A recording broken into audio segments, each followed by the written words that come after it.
Brilliant നോംസിലേക്ക് എല്ലാ കുട്ടികൾക്കും ഹൃദ്യമായ സ്വാഗതം. നമ്മൾ നേരത്തെ കെമിസ്ട്രിയുടെ ഫസ്റ്റ് ചാപ്റ്ററായ പീരിയോഡിക് ടേബിൾ ആൻഡ് ഇലക്ട്രോണിക് കോൺഫിഗറേഷന്റെ ഫസ്റ്റ് പാർട്ട് എടുത്തിട്ടുണ്ടായിരുന്നു. ഇന്ന് നമ്മൾ എടുക്കാൻ പോകുന്നത് കെമിസ്ട്രിയുടെ സെക്കൻഡ് പാർട്ടാണ്. അതുപോലെ തന്നെ നിങ്ങൾക്ക് ഈ കെമിസ്ട്രിയുടെ ഫസ്റ്റ് പാർട്ട് അതിന്റെ വീഡിയോ കാണുന്നതിന് വേണ്ടി റൈറ്റ് ടോപ്പ് കോർണറിലുള്ള ഐക്കണിൽ ക്ലിക്ക് ചെയ്തിട്ടുണ്ടെങ്കിൽ അതിന്റെ വീഡിയോ വരുന്നതാണ്, അത് നിങ്ങൾക്ക് കാണാവുന്നതാണ്. ഇതിന്റെ തൊട്ട് താഴെയായിട്ട് ഫിസിക്സിന്റെ ഫസ്റ്റ് ചാപ്റ്ററായ heating effect of electric current include ചെയ്തിട്ടുണ്ട്. അത് നിങ്ങൾക്ക് കൃത്യമായിട്ട് കാണാവുന്നതാണ്.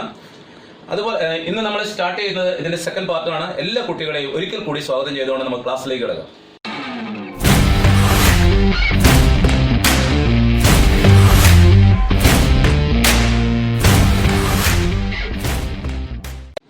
കഴിഞ്ഞ ക്ലാസ്സിൽ നമ്മൾ ഡിസ്കസ് ചെയ്തത് SPDF എന്നീ സബ്ഷെല്ലുകളെ കുറിച്ചായിരുന്നു. ഇന്ന് നമ്മൾ തുടങ്ങുന്ന ഈ സെക്കൻഡ് പാർട്ടിൽ periodic table and electronic configuration first ചാപ്റ്ററിന്റെ സെക്കൻഡ് പാർട്ട് തുടങ്ങുന്നത് ഈ SPDF എന്ന സബ്ഷെല്ലിന്റെ ഷേപ്പ് എന്താണ്, the shape of the subshell. നിങ്ങൾ ഈ ചിത്രത്തിലേക്ക് നോക്കിക്കഴിഞ്ഞാൽ കാണാൻ പറ്റും. S സബ്ഷെല്ലിന്റെ ഷേപ്പ് എന്ന് പറഞ്ഞിട്ടുണ്ടെങ്കിൽ സ്പെറിക്കൽ ഷേപ്പ് അഥവാ ഗോളാകൃതിയാണ് അതിനുള്ളത്. അതുപോലെ തന്നെ P സബ്ഷെല്ലിന്റെ ഷേപ്പ് ഡംബൽ ഷേപ്പാണ്, ഡംബെൽ ഷേപ്പാണ് എന്ന് പറഞ്ഞ രണ്ട് ബലൂണുകൾ കൂട്ടിക്കെട്ടുമ്പോൾ എന്ത് ഷേപ്പാണോ ആ ഷേപ്പിനെയാണ് ഡംബൽ ഷേപ്പ് എന്നാണ്. അപ്പൊ P സബ്ഷെല്ലിന്റെ ഷേപ്പ് ഡംബൽ ഷേപ്പാണ്. S സബ്ഷെല്ലിന്റെ ഷേപ്പ് ഗോളാകൃതിയാണ്. ഇത് P സബ്ഷെല്ലാണ്, ഇത് S സബ്ഷെല്ലാണ്. D സബ്ഷെല്ലിന്റെ ഷേപ്പ് വളരെ അതും കാണിച്ചിട്ടുണ്ട്, 5 ഷേപ്പ് ഉണ്ട്. ആ ഷേപ്പ് നിങ്ങൾക്ക് അതിൽ കൃത്യമായിട്ട് കാണാനായിട്ട് സാധിക്കും. F സബ്ഷെല്ലിന്റെ ഷേപ്പ് വളരെ കോംപ്ലിക്കേറ്റഡ് ആണ്, അത് നമുക്ക് ഇതിൽ കാണിക്കാനായിട്ട് സാധിക്കില്ല. പക്ഷെ ഇത് നിങ്ങൾക്ക് പഠിക്കാനില്ല എങ്കിലും കുട്ടികൾ ഇത് എന്താണ് ഇതിന്റെ ഷേപ്പ് എന്ന രീതിയിൽ കൃത്യമായിട്ടൊന്ന് മനസ്സിലാക്കുക. So S subshell has spherical shape and P subshell has dumbbell shape. D and F subshell has complicated shape. So you first see the figures and draw in your notebook. അപ്പോൾ അത് കൃത്യമായി നിങ്ങളുടെ നോട്ട്ബുക്കിൽ നിങ്ങൾ എഴുതിയെടുക്കുക. പരീക്ഷയ്ക്ക് അത് വരാനുള്ള സാധ്യതയില്ല എങ്കിലും അത് നിങ്ങൾ വരച്ചെടുക്കണം. ഓക്കെ, ഇനി നമുക്ക് നോക്കാം. പ്രധാനമായിട്ട് 4 സബ്ഷെല്ലുകളുടെ കാര്യം നമ്മൾ പറഞ്ഞു. ഓരോ ഷെല്ലിലും എത്ര ഇലക്ട്രോണുകൾ ഉണ്ട് എന്ന് നമുക്കറിയാം. K ഷെല്ലില് നമുക്കറിയാം, K ഷെല്ലില് എത്ര ഇലക്ട്രോൺ ആണ്? 2 electron. L ഷെല്ലില് 8 electron. M ഷെല്ലില് 18 electron. N ഷെല്ലില് 32 electron ആയിരുന്നു. അങ്ങനെയാണെങ്കിൽ ഈ ഓരോ സബ്ഷെല്ലിലും എത്ര ഇലക്ട്രോണുകളെയാണ് പരമാവധി അക്കോമഡേറ്റ് ചെയ്യാൻ പറ്റുക? നമുക്കത് നോക്കാം. F സബ്ഷെല്ലില് പരമാവധി അക്കോമഡേറ്റ് ചെയ്യാൻ പറ്റുന്ന ഇലക്ട്രോണുകളുടെ എണ്ണം 2 ആണ്. അതായത് maximum electrons which can be accommodated in each subshell. ഓരോ സബ്ഷെല്ലിലും അക്കോമഡേറ്റ് ചെയ്യാൻ പറ്റുന്ന ഇലക്ട്രോണുകളുടെ എണ്ണം എത്രയാണ്? S ല് 2 ഇലക്ട്രോൺ ആണ്, P ല് 6 ഇലക്ട്രോൺ ആണ്, D ല് 10 ഇലക്ട്രോൺ ആണ്, F ല് 14 ഇലക്ട്രോൺ ആണ്. You see, S subshell contains maximum 2 electrons, P subshell contains maximum 6 electron and D subshell contains maximum 10 electrons. F 14 electrons ആണ് ഇൻക്ലൂഡ് ചെയ്തിരിക്കുന്നത്. അപ്പൊ ഇത് കൃത്യമായിട്ട് നിങ്ങൾ ഓർത്തു വയ്ക്കണം. ഓക്കെ, ദെൻ അടുത്തത് നമ്മൾ ഈ ഓരോ സബ്ഷെല്ലിലും ഈ ഇലക്ട്രോണുകളെ ഓരോ സബ്ഷെല്ലുകൾ എങ്ങനെയാണ് ക്രമീകരിച്ചിരിക്കുന്നത്, അതിലെ ഇലക്ട്രോണുകൾ എങ്ങനെയാണ് ക്രമീകരിച്ചിരിക്കുന്നത്, ഓരോ ഷെല്ലിലുമുള്ള സബ്ഷെല്ലുകളെ നമുക്ക് എങ്ങനെ ഐഡന്റിഫൈ ചെയ്യാം? How do the subshells are arranged in various shells and how does the electrons are arranged in different subshells? How can we identify, how can we distinguish the separate subshells belongs to separate shells എന്നുള്ള കാര്യങ്ങൾ വിശദമായിട്ട് മനസ്സിലാക്കുന്ന ഒരു ഇതിലേക്കാണ്. അത് ഞാൻ ചിത്രത്തിൽ കൂടി വരുന്നുണ്ട്, കാണിച്ചിട്ടുണ്ട്. നമുക്ക് ബ്ലാക്ക് ബോർഡ് വർക്കിലേക്കും നമുക്കൊന്ന് പോകാം. ഞാൻ ഇവിടെ ഒരു ഇത് വരച്ചിട്ടുണ്ട്. നമുക്കൊന്ന് ബ്ലാക്ക് ബോർഡ് വർക്ക്. ഷെല്ല് ഏതൊക്കെയാണ് പ്രധാനപ്പെട്ട shell? K shell, L shell, M shell, N shell. ഇതാണ് 4 പ്രധാനപ്പെട്ട ഷെല്ലുകൾ. അടുത്ത ഷെൽ നമ്പർ. നമുക്ക് ഇതിന്റെ ഷെൽ നമ്പർ നോക്കാം. ഷെൽ നമ്പർ ഡിനോട്ട് ചെയ്യുന്നത് ഏത് ലെറ്റർ കൊണ്ടാണ്? N എന്ന ലെറ്റർ കൊണ്ടാണ്. അപ്പൊ K ഷെല്ലിന്റെ ഷെൽ നമ്പർ 1 ആണ്, L that is 2, M 3 ആണ്, N 4 ആണ്. ഇതാണ് ഷെൽ നമ്പർ. നൗ സബ്ഷെല്ലുകൾ ഏതൊക്കെയാണ്, ഇതിൽ ഓരോന്നിലും വരുന്ന സബ്ഷെല്ലുകൾ ഏതൊക്കെയാണ് എന്ന് നോക്കുന്നതിന് മുമ്പ് ഇതിൽ ഓരോന്നിലും അക്കോമഡേറ്റ് ചെയ്യാൻ പറ്റുന്ന മാക്സിമം ഇലക്ട്രോണുകൾ എത്രയാണ്? Maximum electrons in each shell ഓരോ ഷെല്ലിലും അക്കോമഡേറ്റ് ചെയ്യാൻ പറ്റുന്ന മാക്സിമം ഇലക്ട്രോൺസ് എത്രയാണ്? നമുക്കതിന് സൂത്രവാക്യമുണ്ട്. എന്തായിരുന്നു? That is 2n², n² × 2. അപ്പൊ കെ ഷെല്ലില് മാക്സിമം ഇലക്ട്രോൺസ് 2 ആണ്, എൽ ഷെല്ലില് മാക്സിമം ഇലക്ട്രോൺ 8 ആണ്, എമ്മില് 18 ആണ്, എന്നില് 32 ആണ്. ഇത് നമുക്ക് അറിയാവുന്നതാണ്. അപ്പൊ ഞാനിതൊന്ന് സെപ്പറേറ്റ് ചെയ്യാണ്. ഇങ്ങനെ ഒന്ന് വരച്ചു കഴിഞ്ഞാൽ അത് കൃത്യമായിട്ടൊന്ന് മനസ്സിലാക്കാനായിട്ട് നമുക്ക് സാധിക്കും. ഓക്കെ, ഇതിന്റെ ഓക്കെ നമുക്ക് ഒന്ന് നോക്കാം. അടുത്തത് സബ്ഷെൽസ്. ഇതിൽ ഓരോന്നിലും വരുന്ന സബ്ഷെൽസുകൾ നമുക്കൊന്ന് സെപ്പറേറ്റ് ചെയ്യാം. ഇപ്പൊ നമ്മൾ നോക്കിക്കഴിഞ്ഞിട്ടുണ്ടെങ്കിൽ shell, shell number, maximum electrons, now the subshells. First നമ്മൾ ആദ്യം സ്റ്റാർട്ട് ചെയ്യേണ്ട സബ്ഷെൽ 4 സബ്ഷെല്ലുകളുണ്ട്. S, P, D, F. ഇതിന്റെ ഷേപ്പ് നമ്മൾ കണ്ടതാണ്. ഓരോ ഷെല്ലിലും ഫസ്റ്റ് സ്റ്റാർട്ട് ചെയ്യേണ്ട എസ് എന്നാണ് തുടങ്ങുന്നത്. അപ്പോ കെ എത്ര ഇലക്ട്രോൺ ഉണ്ട്? കെ ഷെൽ നമ്പർ 1 ആണ്. എത്ര ഇലക്ട്രോൺ ഉണ്ട്? ഹൗ മെനി ഇലക്ട്രോൺസ് ഉണ്ട്? 2 ഇലക്ട്രോൺസ്. അപ്പൊ ഈ 2 ഇലക്ട്രോൺസ് ഏത് സബ്ഷെല്ലിലേക്ക് പോകണം? എസ് സബ്ഷെല്ലിലേക്ക് പോകും. എസിലായിരിക്കണം ഈ 2 ഇലക്ട്രോൺ. അപ്പൊ ഇതിൽ എസ് ആണുള്ളത്. ഈ 2 ഇലക്ട്രോൺ ഏതിലേക്ക് പോകും? എസിലേക്ക് പോകും. അപ്പൊ ആ 2 ഇലക്ട്രോൺ എസ് സബ്ഷെല്ലിൽ എങ്ങനെയാണ് നമ്മൾ എഴുതുന്നത്? നമ്മൾ എങ്ങനെയാണ് എഴുതുന്നത്? ഇവിടെ 2 കൊടുത്താൽ മതി.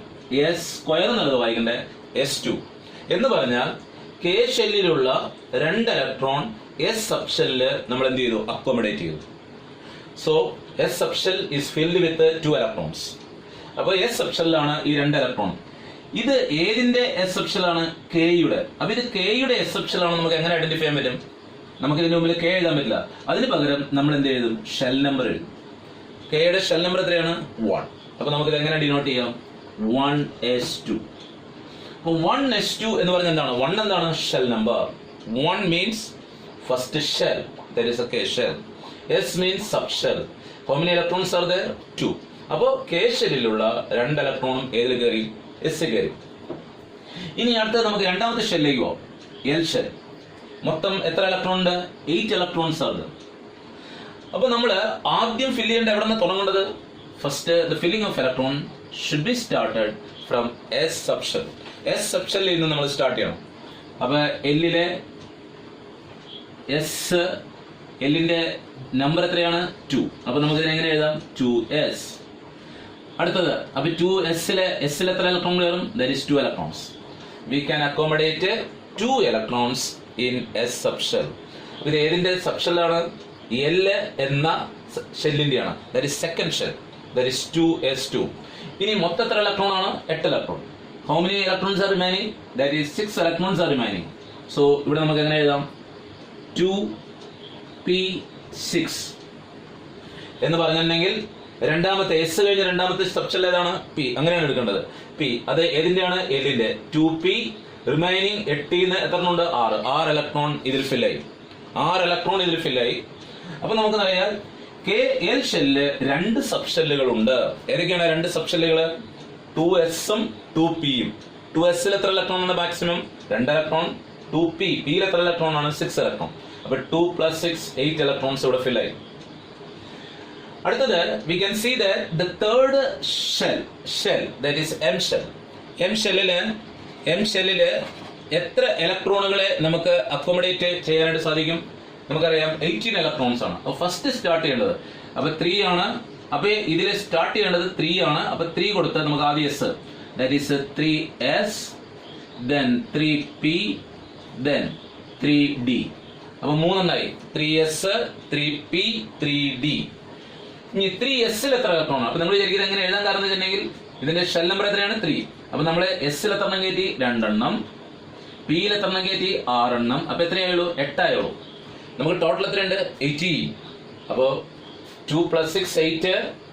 ദെൻ റിമൈനിങ് 18 എത്ര ഉണ്ട്? 8 കഴിഞ്ഞ ബാക്കി എത്രയുണ്ട്? 10. ആ 10 ഇലക്ട്രോണിനെ നമുക്ക് ഇവിടെ എവിടെ ഫില്ല് ചെയ്യാം? 3d-യിൽ ഫില്ല് ചെയ്യാം. അപ്പൊ 3s2, 3p6, 3d10. അപ്പൊ 3 സൂചിപ്പിക്കുന്നത് ഏത് ഷെല്ലാണ്? The third shell. അപ്പൊ തേർഡ് ഷെല്ലില് 3 സബ് ഷെല്ലുകൾ ഉണ്ട്. തുടങ്ങേണ്ട എവിടെ നിന്നാണ്? എസ്-ൽ നിന്നാണ്. 3s, 3p, 3d. മൊത്തം എത്ര ഇലക്ട്രോൺ ഉണ്ട്? 18 ഇലക്ട്രോൺസ്. അതിൽ 2 ഇലക്ട്രോൺ ഏതിൽ ഫില്ലായി? 3s-ല്. 6 ഇലക്ട്രോൺ 3p-ല്. ബാക്കി റിമൈനിങ് 10 ഇലക്ട്രോൺ 3D. അപ്പൊ 18 ഇലക്ട്രോൺസ് ഫിൽ ആയി. ഓക്കെ, നൗ നമ്മൾ നാലാമത്തെ ഷെല്ലിലേക്ക് വരികയാണ്, ഫോർത്ത് ഷെൽ. അപ്പൊ ഫോർത്ത് ഷെല്ല് എവിടെ നിന്ന് തുറക്കണം? എസ് നിന്ന് തുറക്കണം. അപ്പൊ 4 എണ്ണം ഉണ്ട്. അപ്പൊ നമുക്ക് എന്താ എഴുതാം? 4s ഉണ്ട്, 4p ഉണ്ട്, 4d ഉണ്ട്, 4f ഉണ്ട്. അപ്പൊ 4 സബ്ഷെല്ലുകൾ അതിൽ കാണുന്നുണ്ട്. ഇനി ടോട്ടൽ എത്ര ഇലക്ട്രോൺസ് ഉണ്ട്? 32 ഇലക്ട്രോൺസ് ഉണ്ട്. എസിൽ എത്ര കയറും? 2. ഇപ്പൊ 4s2, അതായത് എൻ ഷെല്ലിലെ എസില് 2 ഇലക്ട്രോൺ. അടുത്ത പിയിൽ എത്രയാണ്? 6, 4p6. അപ്പൊ എത്രയായി? 8. ഡിയിൽ എത്ര ഇലക്ട്രോൺ ആണ്? 10. അപ്പൊ 2 + 6 8, 8 + 10 18. എത്ര ഉണ്ട്? 32. അടുത്ത എഫിൽ എത്രയാണ്? നമ്മൾ നേരത്തെ പറഞ്ഞായിരുന്നു 14. അപ്പൊ നമ്മൾ ആഡ് ചെയ്ത് നോക്കുക. 18 + 14 = 32. മൊത്തം ഫില്ലായി. ഈ ടേബിൾ കൃത്യമായി നിങ്ങൾ മനസ്സിലാക്കണം. ഇപ്പോൾ ഇവിടെ നമ്മൾ നോക്കിക്കോളൂ. കെ ഷെല്ലിൽ 2 ഇലക്ട്രോൺ, ആ 2 ഇലക്ട്രോണും ഏത് സബ്ഷെല്ലിൽ ഫില്ലായി? 1s ഫില്ലായി. 1s എന്ന് പറഞ്ഞാൽ എന്താണ്? What is the meaning of 1s? That is this S subshell belongs to K shell. അടുത്ത എൽ ഷെൽ നമ്പർ എത്രയാണ്? 2. എത്ര സബ്ഷെൽ ഉണ്ട്? You can see the 2 subshell. ഏതൊക്കെയാണ്? S and P. S and P എന്താണ്? കൃത്യമായ എൽ ഷെല്ലുമായിട്ട് ബന്ധപ്പെട്ട അതിന്റെ പേരെന്താണ്? 2s and 2p. സബ്ഷെൽ ഏതെന്ന് വെച്ചാൽ എസ് ആൻഡ് പി എന്ന് പറഞ്ഞാൽ മതി. ഏതൊക്കെയാണ് എല്ലുമായിട്ട് വന്നത്? 2s and 2p. അതിൽ ഇലക്ട്രോൺസ് ഏതൊക്കെയാണ്? 2s 2, 2p 6. ടോട്ടൽ എത്രയാണ്? 8. അതുപോലെ എം നമ്പർ 3 ആണ്. എത്ര സബ്ഷെൽ ഉണ്ട്? 3 സബ്ഷെൽസ് ഉണ്ട്. ഏതൊക്കെയാണ്? S, P, D. How can we represent this? 3s2, 3p6, 3d10. So totally 18 electrons are there. And n shell contains, that is the fourth shell, contains 32. 32 electrons ഉണ്ട്. അത് 4 സബ്ഷെല്ലുകളായിട്ടാണ് ഫിൽ ചെയ്തിരിക്കുന്നത്. 4s2, 4p6, 4d10, 4f14. അപ്പൊ നമ്മള് കണ്ടത് ഈ ഓരോ ഷെല്ലിലും സബ്ഷെല്ലുകളുടെ ക്രമീകരണവും അതിൽ electron എങ്ങനെയാണ് അറേഞ്ച് ചെയ്തിരിക്കുന്നു എന്നാണ് നമ്മൾ ഈ ടേബിളിൽ നിന്ന് മനസ്സിലാക്കുന്നത്. യു സി, എസ് സ്റ്റാർട്ട് ചെയ്യുന്നത് ഏത് ഷെല്ല് തുടങ്ങിയാണ്? കെയില് എസ് ഉണ്ട്, എല്ലില് എസ് ഉണ്ട്, എമ്മില് എസ് ഉണ്ട്, എമ്മിന് എസ് ഉണ്ട്, എന്നിന് എസ് ഉണ്ട്. അതായത് S subshell starts from the first shell. First ഷെല്ലിൽ നിന്ന് സ്റ്റാർട്ട് ചെയ്യുന്ന സബ്ഷെൽ ഏതാണ്? എസ് ആണ്. കാരണം അതിങ്ങനെ നമുക്ക് എഴുതാം. 1s, 2s, 3s, അതുപോലെ തന്നെ 4s, 5s. അപ്പൊ എസ് സ്റ്റാർട്ട് ചെയ്യുന്നത് ഫസ്റ്റ് ഷെല്ലിൽ നിന്നാണ്. എസ് സ്റ്റാർട്ട് ചെയ്യുന്നത് 1s, 2s, 3s, 4s, etc. നേരെ മറിച്ച് പി സ്റ്റാർട്ട് ചെയ്യുന്നവിടെ നോക്കുക. പി സബ്ഷെൽ സ്റ്റാർട്ട് ചെയ്യുന്നത് കെയിലില്ല. P it is starting from the second shell, that is L shell onwards. 2p തൊട്ടാണ് ഇത് സ്റ്റാർട്ട് ചെയ്യുന്നത്. അപ്പൊ that is 2p, 3p, 4p, etc. അപ്പൊ കെ ഷെല്ലില് എന്തില്ല? പി സബ്ഷെൽ ഇല്ല. ഇനി നമ്മുടെ ഡി സബ്ഷെൽ എവിടെ നിന്ന് സ്റ്റാർട്ട് ചെയ്യാൻ നോക്കുക. എല്ലില് എസും പി ഉള്ളൂ, ഡി ഇല്ല. അപ്പൊ ഡി സ്റ്റാർട്ട് ചെയ്യുന്നത് തേർഡ് ഷെല്ലിൽ നിന്നാണ്. So D starting from third shell onwards. Third shell onwards ആണ്. 3d, 4d, 5d, 6d, 7d അങ്ങനെയാണ് സ്റ്റാർട്ട് ചെയ്യുന്നത്. ഇനി എഫ് സ്റ്റാർട്ട് ചെയ്യുന്നത് എവിടെ നിന്നാണ് നോക്കുക. You can see that it starting from the fourth shell, 4ാമത്തെ ഷെല്ലിൽ നിന്നാണ്. അപ്പൊ അത് നമുക്ക് എങ്ങനെ എഴുതാം? 4f, 5f, 6f, etc. അപ്പൊ ഇത് നമ്മൾ കൃത്യമായിട്ട് ഓർത്തിരിക്കുക. 1ാമത്തെ ഷെല്ല് തുടങ്ങി സ്റ്റാർട്ട് ചെയ്യുന്ന സബ്ഷെല്ലിന്റെ പേരെന്ത്? S subshell. 2ാമത്തെ ഷെല്ല് തൊട്ട് സ്റ്റാർട്ട് ചെയ്യുന്ന സബ്ഷെൽ ഏത്? P subshell. D subshell starting from the third shell onwards, and last the F subshell start from the fourth shell onwards. അപ്പോൾ അത് കൃത്യമായി കുട്ടികൾ ഓർത്തു വയ്ക്കുക. അപ്പൊ പരീക്ഷയ്ക്ക് നമുക്ക് തരികയാണ് 2D എന്ന് പറഞ്ഞാൽ ശരിയാണോ തെറ്റാണോ? 2D is wrong. കാരണം D സ്റ്റാർട്ട് ചെയ്യുന്നത് സെക്കൻഡ് ഷെല്ലിൽ നിന്നല്ല, തേർഡ് ഷെല്ലിൽ നിന്നാണ് സ്റ്റാർട്ട് ചെയ്യുന്നത്. അതുപോലെ P1P എന്ന് എഴുതി കഴിഞ്ഞാൽ തെറ്റാണ്. F3F എന്ന് എഴുതിയാൽ തെറ്റാണ്. കാരണം F is starting from the fourth shell onwards. അപ്പൊ അത് കൃത്യമായിട്ട് ഓർത്ത് വയ്ക്കുക. S starting from the first, D starting from the second, D starting from the third, and F starting from the fourth shell onwards. Okay, കൃത്യമായി ഇത് നിങ്ങൾക്ക് മനസ്സിലായി എന്ന് വിശ്വസിക്കുന്നു. ഇനി നമുക്ക് ഇതിന്റെ തുടർച്ചയായിട്ട് അടുത്തയിലേക്ക് നമുക്കൊന്ന് പോകാം.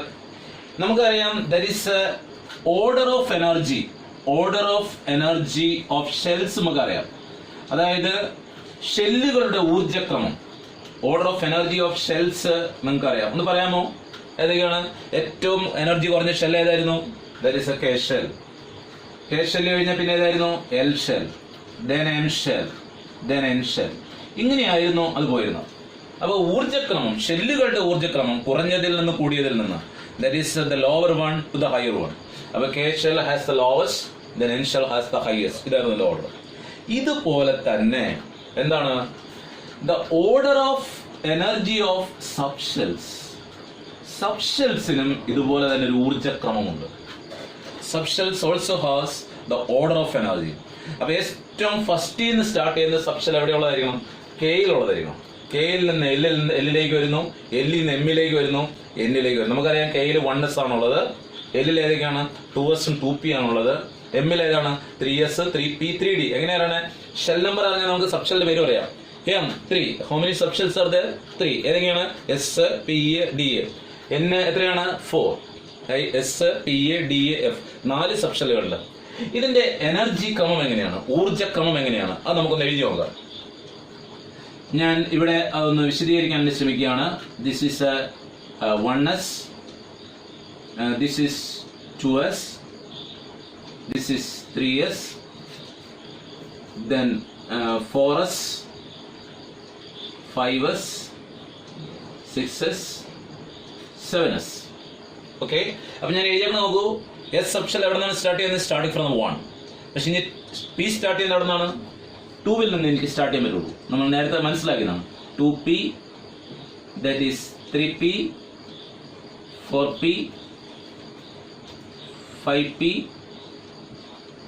6p. ഇത് പോകുന്ന എങ്ങനെയാണ്? ഇതിന്റെ ഓർഡർ ഓഫ് എനർജി ആണ്. എനർജി ഓഫ് നമ്മുടെ order of energy of subshells ആണ് നമ്മൾ ഇതിൽ ഡിസ്കസ് ചെയ്യുന്നത്. അടുത്തത് ഡി സ്റ്റാർട്ട് ചെയ്യുന്നത് എവിടെ നിന്നാണ്? D starting from third shell onwards. So it can be written as 3d, 4d, 5d, 6d. നമുക്ക് ഇങ്ങനെ എഴുതാവുന്നതാണ്. 3ൽ നിന്ന് എത്ര വേണമെങ്കിൽ നമുക്ക് എഴുതാം. അടുത്ത എഫ് സ്റ്റാർട്ട് ചെയ്യുന്ന ഏതെന്നാണ്? 4ൽ നിന്ന്. That is 4f, 5f, etcetera. ഇത്രയാണ് നമ്മൾ കണ്ടത്. അപ്പൊ എസ് 1ൽ നിന്ന് സ്റ്റാർട്ട് ചെയ്യുന്നു, പി 2ൽ നിന്ന് സ്റ്റാർട്ട് ചെയ്യുന്നു, ഡി 3ൽ നിന്ന് സ്റ്റാർട്ട് ചെയ്യുന്നു, എഫ് 4ൽ നിന്ന് സ്റ്റാർട്ട് ചെയ്യുന്നു. ഇനി ഇതില് ഇലക്ട്രോൺ ഫില്ല് ചെയ്യേണ്ട ഏതിലാണ്? എനർജി ഏറ്റവും കുറവുള്ളത് ആദ്യം ഫില്ല് ചെയ്യണം. അപ്പൊ ദാറ്റ് ഈസ്, ഞാൻ ഇതൊന്ന് മാച്ചു കളയുകയാണ് നിങ്ങൾക്കൊരു കൃത്യമായ ഒരു ധാരണ കിട്ടുന്നതിന് വേണ്ടി. അപ്പൊ ഞാനിവിടെ എഴുതുന്നത് that is order of energy. Order of energy, order of energy of ഏതാണ്? സബ്ഷെൽസ്. അതായത് the filling of electrons takes place. The order of filling of electrons. Electron ഓരോ സബ്ഷെല്ലിലും നിറയുന്നതിന്റെ ക്രമമാണ്. ആദ്യം ഇതാണ് ഇലക്ട്രോൺ ആദ്യം വരുന്നത് ഇങ്ങോട്ട്. ആദ്യം ഏതിലേക്ക് വരുന്നു? It is comes to 1s. 1s fill ചെയ്യുന്നു. 1s ഫില്ല് ചെയ്തിട്ട്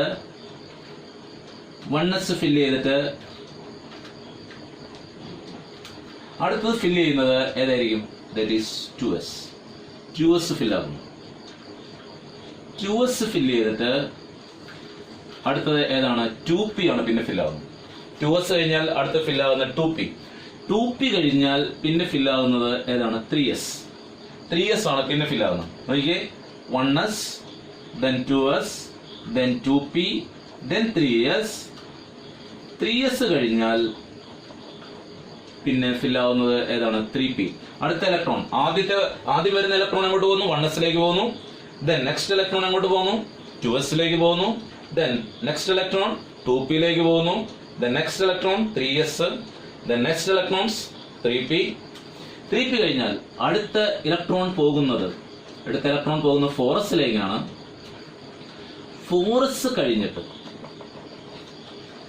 4s കഴിഞ്ഞിട്ടാണ് 3d പോകുന്നത്. ഇത് വളരെ പ്രധാനപ്പെട്ട ഒരു പോയിന്റ്. ശരിക്കും പറഞ്ഞാൽ എമ്മിലുള്ള നമുക്കറിയാം പ്രധാനമായിട്ട് കെ, എൽ, എം, എൻ. എമ്മിലുള്ള 3 സബ്ഷെല്ലുകൾ ഏതൊക്കെയാണ്?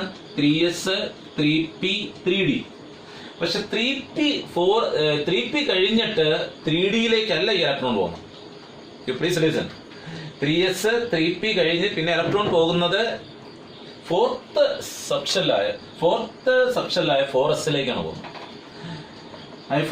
ഫോർത്ത് ഷെല്ലായ എൻ ഷെല്ലിലെ 4s-ലേക്കാണ് ഇവര് പോകുന്നത്. അപ്പൊ 3P-യിൽ നിന്ന് അടുത്ത് പോകുന്നത് 4s ആണ്. 4s കഴിഞ്ഞാണ് 3D-ലേക്ക് പോകുന്നത്. അതിന് കാരണം എന്താണ്? അതിന് കാരണം ഇതാണ്, because 4s has less energy compared to 3D. ഇപ്പൊ 3D-യേക്കാൾ 4s-ന്റെ എനർജി കുറവാണ്, അല്ലെങ്കിൽ 3D-ക്ക് 4s-നേക്കാൾ എനർജി കൂടുതലാണ്. അതുകൊണ്ട് 4s ഫില്ല് ചെയ്തിട്ടേ ഏത് ഫില്ല് ചെയ്യുള്ളൂ? 3D ഫില്ല് ചെയ്യുള്ളൂ. അപ്പൊ 3P കഴിഞ്ഞ് എങ്ങോട്ട് പോകണം? 4s. അത് പ്രത്യേകം ശ്രദ്ധിക്കണം. എസും ഡിയും വരുന്ന കേസിലെല്ലാം ഇത് ബാധകമാണ്. അപ്പൊ 4s കഴിഞ്ഞു, 3D ഫില്ല് ചെയ്തു, 3D കഴിഞ്ഞ് 4P-ലേക്ക് വന്നു, 4P കഴിഞ്ഞ് 5s-ലേക്ക് വന്നു. 5s. അപ്പൊ 5s-നേക്കാളും എനർജി കൂടുതലായിരിക്കും ഏതിന്? 4D. ഇനി 4D ഫില്ല് ചെയ്യും. 5s കഴിഞ്ഞ് you can see that then 4D fill ചെയ്യുന്നു, 4D ഫില്ല് ചെയ്തു, 5P ഫില്ല് ചെയ്യുന്നു, 5P ഫില്ല് ചെയ്ത് 6s ഫില്ല് ചെയ്യുന്നു. അപ്പൊ 6s-നേക്കാളും എനർജി കൂടുതലായിരിക്കും ഏതിന്? 5D നോക്കുക. 4F കഴിഞ്ഞിട്ടാണ് 5D വരിക. അപ്പൊ ഇത് ഇങ്ങനെ പോയി ഇങ്ങനെ ഒന്ന് 4F ഫില്ല് ചെയ്യുന്നു, 4F ഫില്ല് ചെയ്തിട്ടാണ് 5D ഫില്ല് ചെയ്യുന്നത്. അതിന്റെ അർത്ഥം എന്താണ്? 5D-യേക്കാൾ എനർജി കുറവാണ് 4F-ന്. 6s കഴിഞ്ഞ് 4F കഴിഞ്ഞ് 5D ഫില്ല് ചെയ്യുന്നു, then 6P ഫില്ല് ചെയ്യുന്നു, 7s ഫില്ല് ചെയ്യുന്നു, then പിന്നെ അത് പോകുന്നത് ഇങ്ങനെയായിരിക്കും. ഈ രീതിയിലാണ് ഇതിന്റെ ഓർഡർ ഓഫ് ഫില്ലിംഗ്. അപ്പൊ ഇത് നിങ്ങൾ പഠിച്ചു വയ്ക്കുക. പക്ഷെ ഇത് അനന്തമായിട്ട് നിങ്ങൾ പഠിച്ചു വയ്ക്കേണ്ട ആവശ്യമില്ല. അതിന്റെ ഏകദേശ ഓർഡർ കൊണ്ട് ഞാൻ പറയാം. നിങ്ങൾ പഠിക്കേണ്ട പരീക്ഷയ്ക്ക് വരുന്നത് 1s, നമുക്ക് ഈ സൈഡിൽ അതിൻ്റെ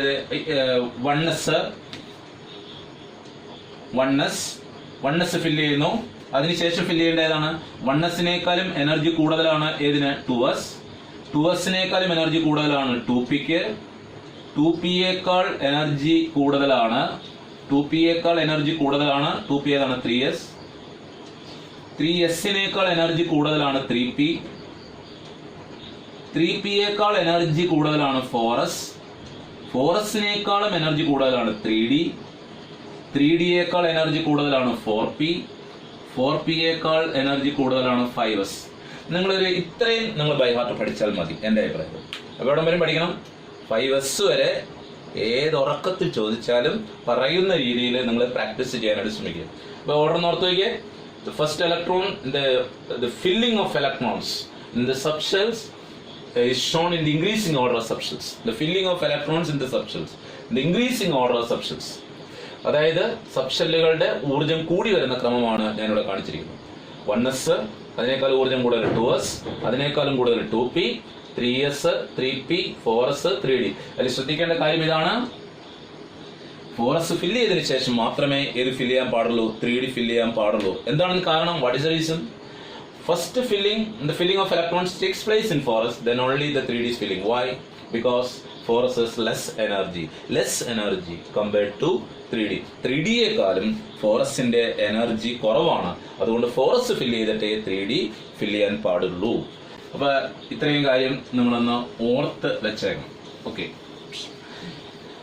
ഞാൻ ഈ ചിത്രത്തില് അതുപോലെ തന്നെ ഒരു ഗ്രാഫ് കാണിച്ചിട്ടുണ്ട്. ആ ഗ്രാഫില് ഞാൻ എടുത്തിരിക്കുന്നത് along the x-axis the shells are taking, along the y-axis energy ഊർജം കാണിച്ചിട്ടുണ്ട്. കെ ഷെല്ല് 1s ആണ്, എല്ലില് വരുന്ന ഏതാണ്? 2s ഉം 2P ആണ്, എമ്മില് 3s 3P 3D ആണ്, എന്നില് 4s 4P ആണ്. അപ്പൊ ഇതിന്റെ ഓർഡർ എങ്ങനെയായിരിക്കും? 1s 2s 2P 3s 3P കഴിഞ്ഞാൽ പിന്നെ ഏതിലേക്ക് പോകണം? 4s. അതിനുശേഷം മാത്രമേ 3D വരുള്ളൂ. അപ്പൊ അതിന് കാരണം എന്താണ്? The energy of 4s is less than compared to the energy of 3D subshell എന്ന് നമുക്ക് കാണാനായിട്ട് പറ്റും. ഓക്കെ, അപ്പൊ അടുത്തത് നമ്മൾ ഒരു പ്രധാനപ്പെട്ട കാര്യം ഒന്ന് ശ്രദ്ധിക്കുക. ഓക്കെ, ഞാൻ ഒരു ചിത്രം ഇവിടെ കാണിച്ചിട്ടുണ്ട്, ഒന്ന് ശ്രദ്ധിക്കണം. ഈ ചിത്രത്തിലേക്ക് ഞാൻ നമ്മൾ കൊണ്ടുവരും 2P5. ഇങ്ങനെ നിങ്ങൾക്ക് തന്നിട്ട് വിചാരിക്കാം 2P5. അപ്പൊ അതിൽ 2 എന്തിനെ ഡിനോട്ട് ചെയ്യുന്നു? 2 ഡിനോട്ട്, കുട്ടികളത് മറന്നു പോകരുത്. 2 denote the shell number. 2 denote the shell number. What is 5? 2 numbers ഉണ്ട് ഇവിടെ. ഈ 2 നമ്പർ മാറിപ്പോകരുത്. 5 denotes the number of electrons. The number of electrons in subshell. സബ്ഷെല്ലിലുള്ള നമ്പർ ഓഫ് ഇലക്ട്രോൺസിനെയാണ് 5 ഡിനോട്ട് ചെയ്യുന്നത്. അപ്പൊ 2 ഷെൽ നമ്പർ ഡിനോട്ട് ചെയ്യുന്നു. ഇവിടെ മുകളിൽ കാണുന്ന പിയുടെ മുകളിൽ കാണുന്ന പിയുടെ ഇടതുവശത്ത് കാണുന്ന നമ്പർ ഷെൽ നമ്പറിനെയും പിയുടെ മുകളിൽ പവറായി വന്നിരിക്കുന്ന നമ്പർ ആ ഷെല്ലിലുള്ള ഇലക്ട്രോണുകളെയും കാണിക്കുന്നു. ഇനി പി എന്തിനാ കാണിക്കുന്നു? P is the name of the subshell. P name of the subshell ആണ് എന്ന് നമുക്ക് മനസ്സിലാക്കാനായിട്ട് സാധിക്കും. ഓക്കെ, അപ്പോ ഇത്രയും നമ്മുടെ സെക്കൻഡ് പാർട്ട് തീരുകയാണ്. സെക്കൻഡ് പാർട്ട് ശ്രവിച്ച എല്ലാ കുട്ടികൾക്കും നന്ദി രേഖപ്പെടുന്നു.